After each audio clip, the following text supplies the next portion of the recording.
की मेंढी माऊली आली तर तुम्ही तिला अजिबात दुखवू नका, ती पोटभर चारा तिला द्या आणि मेंढक्यांनाही कुणी हात लावून उद्धटपणे बोलू नका. कारण जर तुम्ही मेंढक्यांना बोललात, मेंढी माऊलीला काही बोललात, मेंढी माऊलीला हात लावलात तर मामांचं तात्काळ शासन आहे.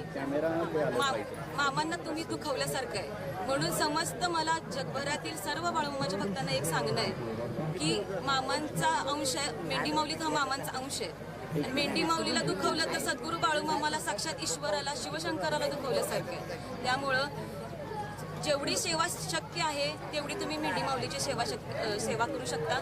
रानात मेंढी माऊली आली तर तुम्ही तिला चारा पाणी द्या, तीच तुमची पुण्य आहे, तेच तुम्हाला फळ देणार आहेत मामा. तुम्हाला असं वाटत असेल की भगवंताचा बाळूमामाची सेवा करायची तर काय करायची, तर फक्त एवढं एकच करा की सद्गुरू बाळूमामाच्या तळावर कुणाला सेवा करायला यायची असेल तर 1.25 महिना सेवा करायला या आणि तुमच्या गावात असो, तुमच्या जिल्ह्यात